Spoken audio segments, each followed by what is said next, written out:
ঠিক কি পরিমাণ পাপে লিপ্ত হলে একজন মুসলমান ব্যক্তির অন্তরে সিল মেরে দেওয়া হয়? এই সিল থেকে পরিত্রাণ পাওয়ার উপায় কি? দেখুন, আমরা তিনটি গুনাহ বা অপরাধের কথা বলবো, যে তিনটি গুনাহ বা অপরাধের ফলে মানুষ অন্তরে মোহর মেরে দেওয়ার কথা হাদিসে বর্ণিত হয়েছে। তার ভিতরে একটা হলো বারবার গুনাহ করতে থাকা।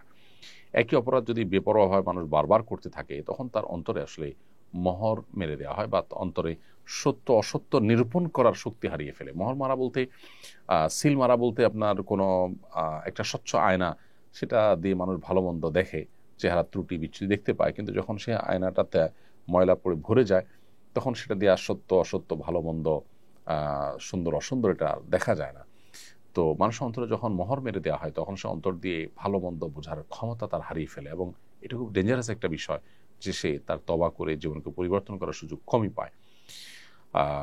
এরকম একটি বিষয় হলো যে বারবার কোনো লোক যখন পাপাচারে লিপ্ত হয়, এ সম্পর্কে মুসনাদ আহমদ একটি হাদিস, প্রসিদ্ধ হাদিস রয়েছে, যে আমরা অনেকে শুনেছি।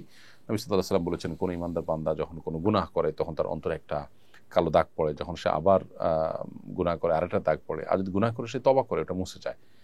আর যদি তওবা না করে, তাহলে আরেকটা, ওটা তো আসেই, আবার গুনাহ করলে আবার আরেকটা দাগ পড়ে। এভাবে বাড়তে বাড়তে একটা পর্যায়ে তার অন্তর ময়লায় পরিপূর্ণ হয়ে যায়। অন্তরের উপরে আয়নার মতো করে, আয়না, স্বচ্ছ আয়না যেরকম দাগ পড়ে যায়, তার পুরো অন্তরের উপরে দাগ পড়ে যায়। এরপর নবী সাল্লাল্লাহু আলাইহি ওয়াসাল্লাম কোরআনে আয়াত তেলাওয়াত করেছেন, কাল্লা বাল রানা আলা কুলুবিহিম মা কানু ইয়াকসিবুন। এরকম বারবার পাপাচার করতে করতে মানুষ অন্তরে উপরে জং ধরে যায়, লোহার উপরে যেরকম জং ধরে যায়, এরকম ময়লা পড়ে যায়, মরিচিকা পড়ে যায়।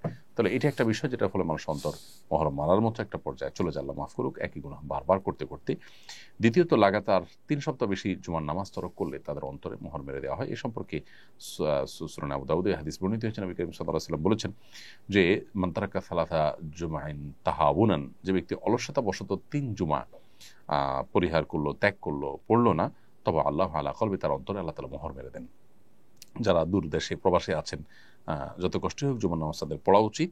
এভাবে মাসকে মাস আপনি জুমা তরক করলেন, এটা খুবই ভয়াবহ একটি বিষয়।